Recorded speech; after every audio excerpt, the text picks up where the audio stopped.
Okay. రెండోసారి upload చేస్తున్న video ఇది. నిన్న నైట్ అప్లోడ్ చేసిన వీడియో యూట్యూబ్ తీసింది. కారణం కూడా లేదు, నాకు కూడా తెలియదు ఎందుకు రిమూవ్ చేసేసిందో. రెండోసారి అప్లోడ్ చేస్తున్న వీడియో కాబట్టి నాకు వ్యూస్ కావాలి, నా పోయిన రీచ్ మళ్ళీ నాకు కావాలి. అందుకనే మీరు మీ టైం వేస్ట్ చేసుకుని మళ్ళీ 12 నిమిషాల వీడియో చూడాలి అని చెప్పడం నిజంగా కరెక్ట్ అయితే కాదు. నేను డైరెక్ట్గా ఉన్నది చెప్తాను. మీరు నిన్న నైట్ ఆల్రెడీ వీడియో చూస్తుంటే మళ్ళీ ఈ వీడియో చూడాల్సిన అవసరం లేదు. ఈ సేమ్ వీడియోని మళ్ళీ చూసే బదులు ఇంకో ఎవరైనా యూట్యూబర్ వీడియోస్ చూడండి అంతే. ఇక నేను స్టార్ట్ చేస్తాను. సేమ్ ఉంటుంది వీడియో, ఏం చేంజెస్ చేయలేదు నేను.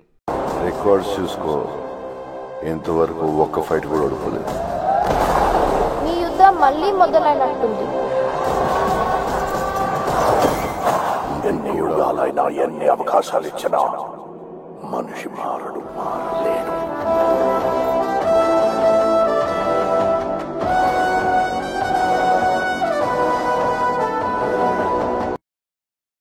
అందరికీ తిక్కుంటది, ఆ తిక్కకో లెక్కుంటది. ఇది టాలీవుడ్ ఆనవాయితీ. కానీ ఏం తిక్కకేంట్రా, లెక్కే లేదు. ఏంటి అసలు ఏంటది? ఏదో సినిమా తీయాలని తీయలేదు, సినిమాల మీద కసితో తీసినట్టున్నాడు. సరే స్టార్ట్ చేద్దాం. ఇది డిస్కషన్ వీడియో, రివ్యూ కాదు.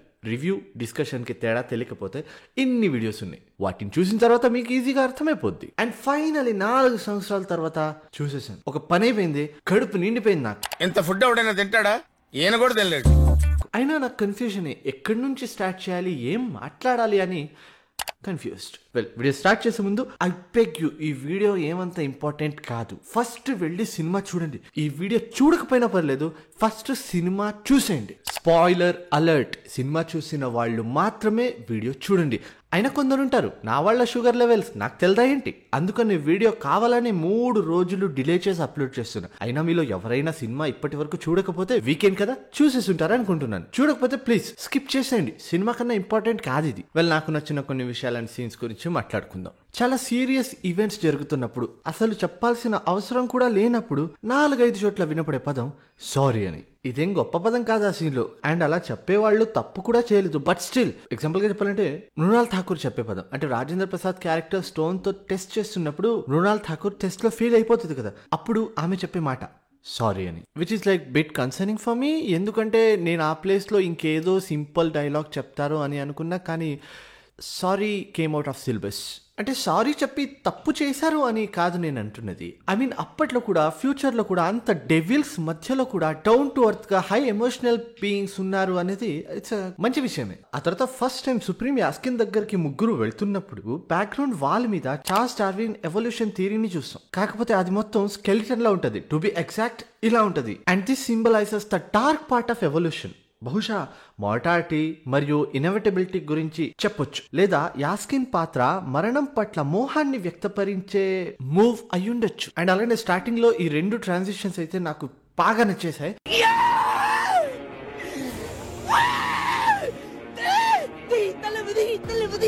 ఫస్ట్ వైజయంతి లోగో యానిమేషన్ నుంచి టైటిల్ కార్డ్స్ కి పడే super smooth transition, top class transition, అది భలే ఉంటుంది. ఆ తర్వాత 3D యానిమేషన్ టైటిల్ కార్డ్స్ అయిపోయిన తర్వాత ఆ చిన్న ఫైర్ అండ్ ఒక గ్రీన్, ఏమంటారు దాన్ని, ఒక చిన్న గ్రీన్ ప్లాంట్ దగ్గరికి వచ్చి కెమెరా ఆగుతుంది 3Dలో.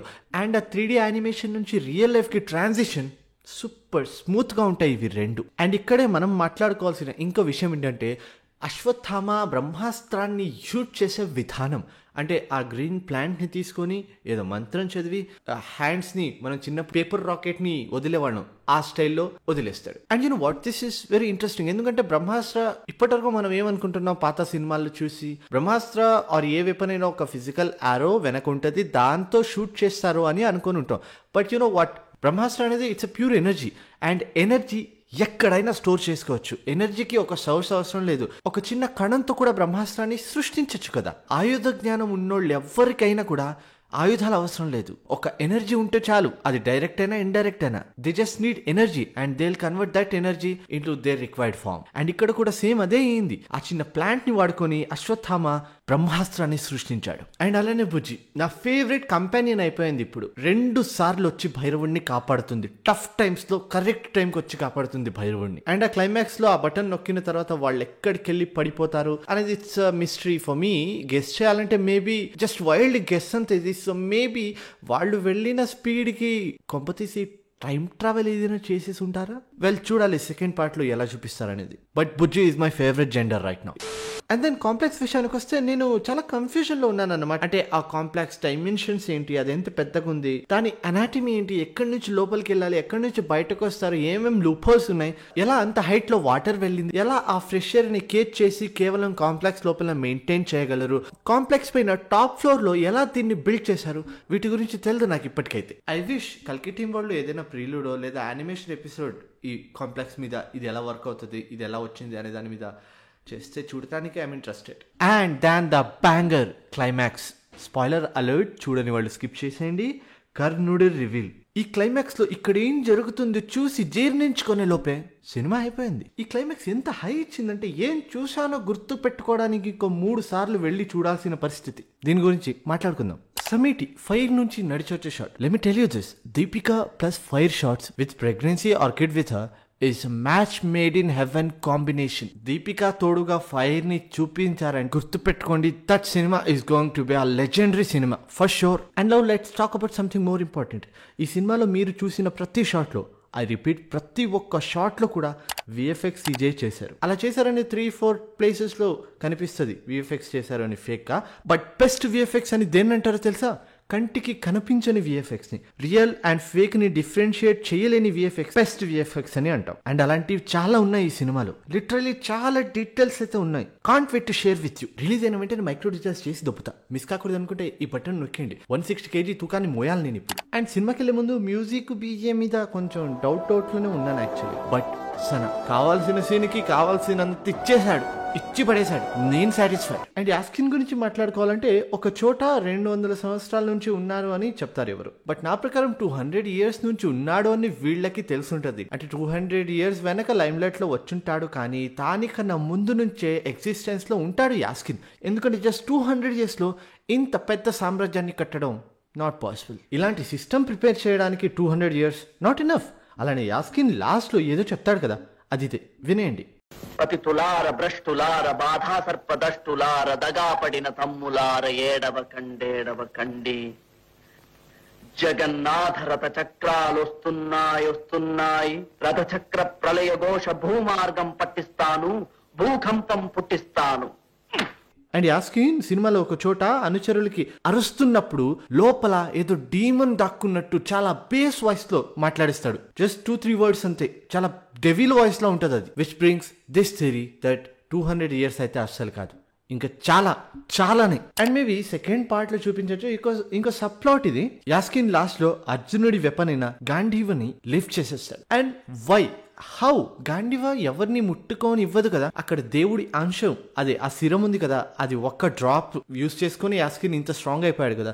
సో మేబీ గాంధీవా దాన్ని సెన్స్ చేసి ఉంటది. మేబీ యాస్కిన్ లో కూడా ఆ సిరం ఉంది కాబట్టి ఇతను కూడా గుడ్ పర్సన్ ఏమో అనుకొని టచ్ అండ్ లిఫ్ట్ చేయడానికి ఇచ్చుంటది అంతే. అండ్ ఇప్పుడు యాస్కిన్ విత్ గాంధీవా అండ్ భైరవుడు విత్ విజయ, అదే కర్ణుడి వెపన్. 6000 సంవత్సరాల క్రితం ఇద్దరు ఫైట్ చేసినప్పుడు కర్ణుడు ఓడిపోయాడు. అండ్ దెన్ అగైన్ కర్ణుడి వెపన్, అర్జునుడి వెపన్ ఎదుర్కోబోతున్నాయి నెక్స్ట్ పార్ట్ లో. చూడాలి ఎలా ఉండబోతుందో. అండ్ కొన్ని డీటెయిల్స్ ఆపుకోలేక చెప్పేస్తున్నా. నా జాతరత్నాలకు ఎంత షుగర్ ఉందో నాకు కూడా అంతే ఉంది కాబట్టి చెప్పేస్తున్నా, వినండి. జ్యోతిష్యం చెప్తున్నప్పుడు సూర్యుడు కార్డు వస్తుంది, గుర్తుందా మీకు? అలానే క్యాప్టెన్ కి, అదే దల్కర్ సల్మాన్ క్యాప్టెన్ కి ఒక బాస్కెట్ లో భైరవుడు దొరకడం, క్యాప్టెన్ షిప్ ని డ్రైవ్ చేసేవాడు అయి ఉండటం, ఇవన్నీ reference to actual Karna from Mahabharatam. అక్కడ కూడా సేమ్ అధిరథకి కర్ణుడు దొరకడం, అధిరథ రథసారథి అయి ఉండటం. అండ్ కర్ణుడు సూర్యుడి పుత్రుడు కాబట్టి అందుకని సూర్యుడి కార్డ్ వచ్చింది సినిమా స్టార్టింగ్ లో. ఇవన్నీ సిమిలారిటీస్. అలానే మైక్రో డీటెయిల్స్ లో కూడా చాలా ఉన్నాయి. ఫర్ ఎగ్జాంపుల్ ఒకటి చెప్పాలంటే బాహుబలి కత్తే రాజమౌళి గారి వెహికల్ గేర్ లివర్ అయి ఉంటది. అండ్ సినిమా ఎండింగ్ లో cliffhanger. Same thing happened with Salaar. Same thing happened with Kingdom of the Planet of the Ape cinema.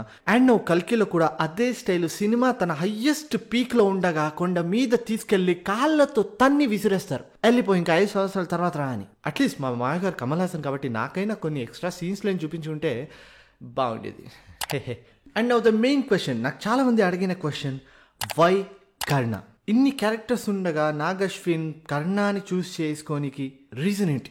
దీనికి నా దగ్గర సమాధానం లేదు. But I can justify this. Karna ఒక మూర్ఖుడు. ఎదురుగా దేవుడున్నా, దేవుడి సపోర్ట్లో తమ్ముడున్నా కూడా, ఎదురుగా ధర్మాన్ని కాపాడే రథసారథి ఉన్నా కూడా, దేవుళ్ళందరూ వీళ్ళిద్దరికి సపోర్ట్ చేస్తున్నా కూడా కేవలం స్నేహం కోసం, ఒక వెధవత చేసిన స్నేహం కోసం ఆ దేవుడికి ఎదురెళ్లేంత పెద్ద మూర్ఖుడు కర్ణుడు. ఇతనే మంచి ఎగ్జాంపుల్. మంచి ఫ్రెండ్షిప్ కి చెత్త ఫ్రెండ్షిప్ రెండిటికి కర్ణుడు ఒక్కడే ఎగ్జాంపుల్. గతంలో చేసిన తప్పుని సరిదిద్దుకునే ఆప్షన్ ఇది.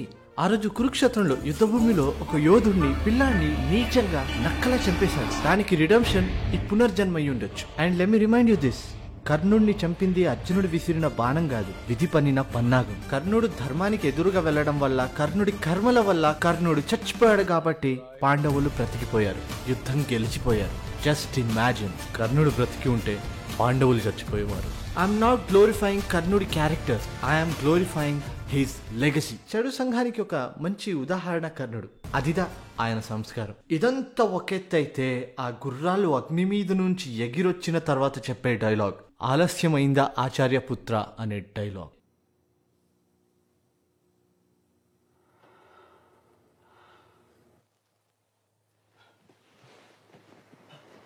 మొన్నే పొలిటిక్స్ అండ్ నిన్న క్రికెట్స్ సృష్టించే చరిత్ర.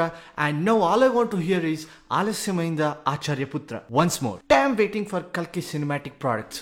సందేహం లేకుండా టికెట్స్ బుక్ చేసేయండి, మిస్ చేసుకోవద్దు. గోవాలో చూడాలి ఈ సినిమాని. అన్ని పాజిటివ్ అయినా నెగిటివ్స్ ఏం లేవా అనుకుంటే ఉన్నాయి. యాక్చువల్లీ నెగిటివ్స్ ఉన్నాయి, లైక్ ఎక్కువ ఎపిక్ డైలాగ్స్ లేకపోవడం, దిశ పటాని క్యారెక్టర్, ఒక సాంగ్ అండ్ కొన్ని చోట్ల విఎఫ్ఎక్స్. కానీ ఆ అవుట్పుట్ చూసిన తర్వాత వీటిని ఆటోమేటిక్గా మర్చిపోతారు అందరూ. And that's it. ఇదే డిస్కషన్ మీతో చేయాలనుకున్నాను, చేశాను. నేను మీలానే సినిమా చూస్తాను, నేను మీలానే అరుస్తాను, నాకు కూడా గొంతు పోతుంది. ఇదంతా అర్థం చేసుకోకుండా 3 రోజుల నుంచి వీడియో అంటున్నారు కదా, ఉందారా అసలు మీకు బుద్ధుందా?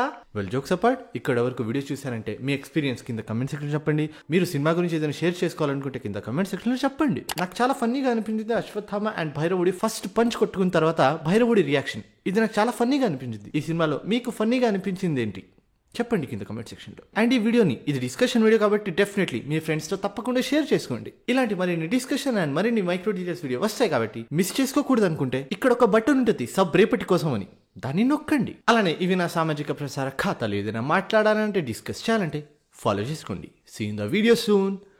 Bye bye.